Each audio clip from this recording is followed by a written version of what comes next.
Mon frère n'a pas seulement ri quand j'ai pris le pistolet. Il recula, croisa les bras et dit assez fort pour que tout le monde au stand de tir entende. Essaye juste de frapper le papier, sœur. Ce n'est pas pour les filles. Quelques personnes ont ri. Même l'homme dans la voie d'à côté jeta un coup d'œil avec un sourire amusé. Mon frère adorait être le centre d'attention, surtout quand il s'agissait de tournage. Il avait passé la dernière année à gagner des compétitions locales, et il voulait que tout le monde le regarde embarrasser sa petite sœur. Je n'ai pas discuté. Je ne lui ai pas rappelé que j'avais passé des années à porter une arme de poing tous les jours. J'ai simplement ajusté ma prise, ralenti ma respiration et tiré 5 coups contrôlés. La gamme se tut. Puis le propriétaire s'est dirigé vers ma cible. Il regarda le groupe, puis il m'a regardé. Ses yeux s'écarquillèrent. Un lent sourire traversa son visage. « Bienvenue à la maison, capitaine. » À cet instant, mon frère s'est rendu compte que la sœur qu'il avait amenée là pour l'humilier cachait une vie dont il ignorait l'existence. Je m'appelle Victoria Hayes. J'ai 36 ans. Pendant près de 14 ans, j'ai fièrement servi dans l'armée des États-Unis. Je n'étais pas la personne la plus bruyante de la pièce et je n'ai jamais cru que le respect venait du fait de dire aux gens ce que j'avais accompli. Dans l'armée, j'ai appris que la confiance n'est pas quelque chose que l'on annonce. C'est quelque chose que vous portez tranquillement. Quand j'ai quitté le service actif il y a 2 ans, je me suis promis de ne pas passer le reste de ma vie à me présenter par mon grade. Je voulais une vie normale. Si les gens me respectaient, je voulais que ce soit à cause de qui j'étais, pas à cause de l'uniforme que j'avais porté autrefois. Mon jeune frère, Ethan, n'a jamais compris ça. Pour lui, j'étais simplement sa sœur aînée qui avait passé trop d'années à prendre des commandes. Il adorait faire des blagues chaque fois que notre famille se réunissait. Si elle s'était lancée dans les affaires plutôt que dans l'armée, riait-il, elle saurait peut-être comment fonctionne le monde réel. Tout le monde l'effaçait généralement. Mes parents lui disaient d'arrêter, mais il souriait en le disant, ce qui ne faisait que l'encourager. Je n'ai jamais argumenté. L'expérience m'avait appris que certaines personnes n'apprennent qu'après que la vie leur donne une raison d'écouter. Un samedi après-midi, nos parents ont invité tout le monde pour un barbecue. À mi-chemin du déjeuner, Ethan jeta les clés de son camion sur la table avec un sourire. « J'ai rejoint un stand de tir privé le mois dernier, » a-t-il annoncé fièrement. « Que diriez-vous que nous nous dirigions tous après avoir mangé ?» Puis, il m'a regardé directement. « Et ne t'inquiète pas, Vic, je vais t'apprendre à tenir un pistolet. » Quelques parents ont ri. J'ai simplement souri et pris mon verre. « Ça sonne bien ?» dis-je. Pendant le trajet, Ethan n'arrêtait pas de parler de son arme de poing coûteuse, de ses récentes leçons, et de combien il était devenu meilleur que le tireur moyen. Je viens d'écouter, parce que parfois la réponse la plus forte n'est pas quelque chose que vous dites. C'est quelque chose que les gens voient par eux-mêmes. Le stand de tir était beaucoup plus bondé que prévu.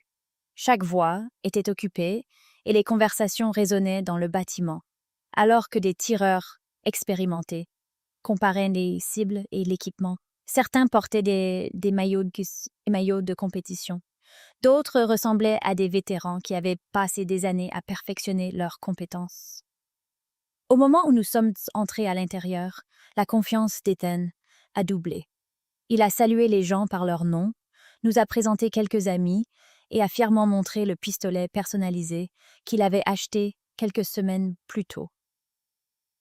Le meilleur argent que j'ai jamais dépensé, a-t-il dit en le distribuant. Plusieurs personnes l'admiraient. Puis il se tourna vers moi avec un sourire. Victoria n'a jamais vraiment fait ça auparavant, alors aujourd'hui devrait être intéressant. Je ne l'ai pas corrigé.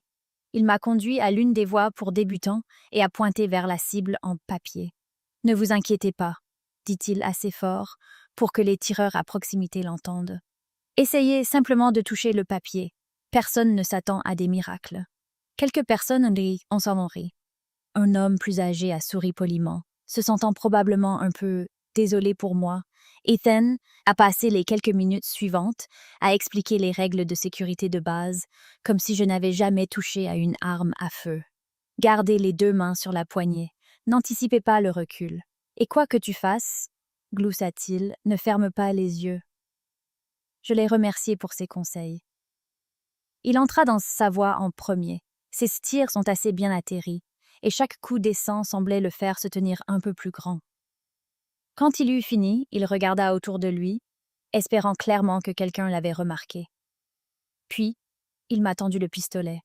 « À votre tour, capitaine. » Il plaisanta en riant, ne réalisant pas à quel point il était proche de la vérité. J'ai accepté l'arme de poing sans dire un mot. Le poids familier s'est installé naturellement dans mes mains. J'ai ajusté ma position presque sans réfléchir, ralenti ma respiration. Concentré uniquement sur le guidon. Tout autour de moi semblait disparaître. Puis, j'ai appuyé sur la gâchette. 5 coups délibérés résonnaient à travers le champ de tir. Sans vérifier la cible, j'ai calmement placé le pistolet sur le banc et j'ai reculé. Maintenant, tout le monde attendait de voir ce que ces 5 tours avaient réellement fait. La cible a atteint la ligne de tir. Pendant 1 seconde, personne n'a rien dit. Puis l'un des amis d'Ethan s'est penché en avant. « Attends. » Un autre tireur s'approcha. Les 5 cartouches étaient passées presque au même endroit, laissant ce qui ressemblait à un seul trou irrégulier au centre de la cible. La chambre était complètement calme. Ethan fronça les sourcils. « C'est impossible, a-t-il dit. » Elle a dû avoir de la chance. Personne ne lui a répondu. De l'autre côté de la plage, j'ai remarqué que le propriétaire quittait son bureau. C'était un homme de grande taille au début de la soixantaine, avec la démarche calme de quelqu'un qui avait passé des années avec des gens disciplinés. Il a étudié la cible sans la toucher. Puis il m'a regardé. Pas Ethan, moi. Ses yeux se plissèrent légèrement, comme s'il reconnaissait quelque chose au-delà des plans eux-mêmes. « Tu as déjà fait ça avant, » a-t-il dit. Je souris poliment. Un peu. Il a ri tranquillement. Les gens qui tirent comme ça ne disent jamais qu'ils l'ont souvent fait. Il tendit la main. Je suis Michael Carter. Je l'ai secoué. Victoria Hayes. Pendant un bref instant, il m'a simplement regardé fixement, puis son expression a changé. Hayes, répéta-t-il. Étiez-vous avec le 101e pendant la formation conjointe en leadership à Fort Campbell? J'ai cligné des yeux de surprise. Je l'étais.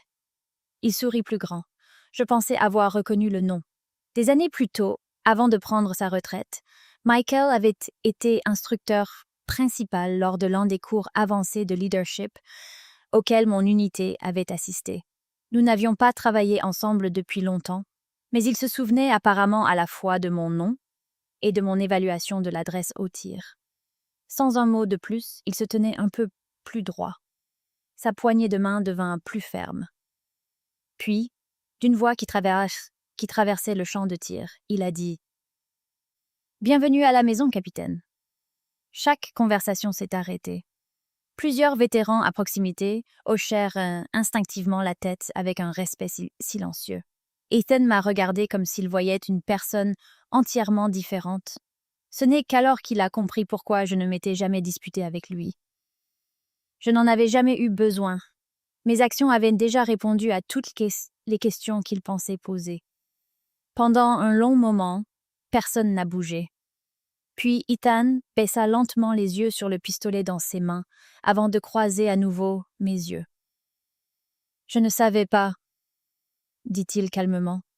J'ai souri. « Je sais. » Il secoua la tête. « J'ai fait des blagues sur toi toute la journée. »« Tu fais des blagues depuis des années ?» répondis-je doucement. Mais je n'ai jamais ressenti le besoin d'y répondre. Michael posa une main sur l'épaule d'Ethan. « Votre sœur comprend quelque chose que tout bon leader finit par apprendre, » a-t-il dit. « Les personnes les plus expérimentées ont généralement le moins approuvé. » Ces mots semblaient s'être frappé Ethan, plus fort que toute autre chose cet après-midi-là. Alors que les gens retournaient dans leur ruelle, un jeune couple s'est approché de moi. Ils ont admis qu'ils étaient de nouveaux tireurs et m'ont demandé si je pouvais regarder leur position pendant 1 minute. J'ai jeté un coup d'œil à Michael. Il sourit. Seulement si ça ne te dérange pas. Pendant les 20 minutes suivantes, je leur ai montré quelques principes de base simples, une manipulation sûre, une respiration régulière, une bonne prise en main et de la patience. Rien de compliqué, juste les bases qui m'avaient été inculquées des années plus tôt. Leur confiance grandissait à chaque coup. Les voir s'améliorer m'a rappelé pourquoi les bons instructeurs n'enseignent jamais en embarrassant les gens. Quand nous avons finalement fait nos valises pour partir, Ethan a marché à côté de moi en silence, jusqu'à ce que nous atteignions le parking. « Je suis désolé, Vic, a-t-il dit. Je pensais que s'exhiber faisait que les gens te respectaient. » « Cela pourrait attirer l'attention, ai-je répondu, en déverrouillant mon camion, mais le respect, c'est différent. Le respect se gagne bien avant que quiconque ne s'en aperçoive. » Il hocha la tête pensivement. Ce jour-là, mon frère a cru qu'il m'emmenait dans un stand de tir pour me donner une leçon. Au lieu de cela, nous sommes tous les deux partis avec un qu'aucun de nous n'oublierait jamais.